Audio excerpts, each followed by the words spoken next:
पांका थाना क्षेत्र के चरैया गांव स्थित पोस्ट ऑफिस में काम करे वाला डाकिया द्वारा डिमरा गांव के लोगन से करीब 50 लाख रुपए ठग लेवे के मामला सामने आयल बा। ग्रामीण लोग के कहनाम बा कि डाकिया दीप नारायण साव उ लोग के खाता खुलवैलन, जेकरा में प्रतिदिन डाकिया के घर जाके उ लोग पैसा जमा करा देवत रहन। 25 दिन पहले डाकिया के मौत हो जाए पर जब ये लोग पैसा मांगे उनकर घरे गईलन तो डाकिया के बेटा उ लोग के शाहकुन ब्रांच जाए के कहलन। वहां गईला पर पता चलल कि उ लोग के खाता में पैसा जमा नहीं थे। ऐसा में ये ग्रामीण अब इंसाफ के गुहार लगौले बाड़ा। हमने 2 पासबुक में जमा किए थे दीपनारायण साहब के यहाँ 70,000 करके। एक का मेरा समय पूर गया था। समय पूरने के बाद उसको हमने कहा कि हमारा पैसा दीजिए।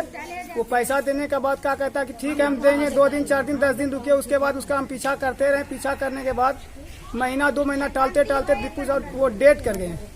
डेट करने के बाद उसके हम घर पे गए। घर पे जब गए तो उसकी बीवी के सामने ही हम पैसा दिए थे। तो उसकी बीवी को हमने बोले जब, तो बीवी बोला कि ठीक है हम कानूनी कार्रवाई करेंगे। हमने कानूनी कार्रवाई करने से कुछ होगा नहीं, इसलिए कि पैसा आपको हम दिए हैं, कानूनी कार्रवाई अब कहाँ कीजिएगा, इसलिए कि मेरा खाता में पैसा नहीं है। फिक्स किए थे साल भर के लिए, लड़की के शादी के लिए पैसा का जरूरत पड़ा कि अब रिश्ता लग गया, हमरा फिक्स तोड़ के पैसा दे दिए। तो ये सब फर्जी पैसा कलम से लिख के हमरा 4 लाख रुपया। कहाँ जमा किए थे? दीपनारायण साहब के यहाँ। कहाँ? चिरैया। स्टेट बैंक में? नहीं, पोस्ट ऑफिस है। अच्छा।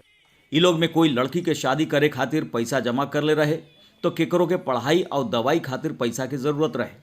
अब ये लोग के समझे नहीं आवत कि ये लोग करस तो का करस। प्रशासन के तुरंत ए दने ध्यान देवे के चाहिए। चिरैया के पोस्टमास्टर से बात करे के प्रयास कल गई, लेकिन बात ना हो सकल।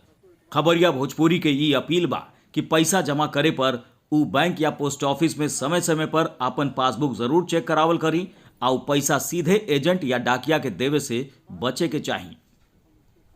आपन जिला आपन इलाका के खबर खातिर देखत रही और सब्सक्राइब करी खबरिया भोजपुरी चैनल, जे YouTube पर प्रमुख भोजपुरी न्यूज चैनल बा।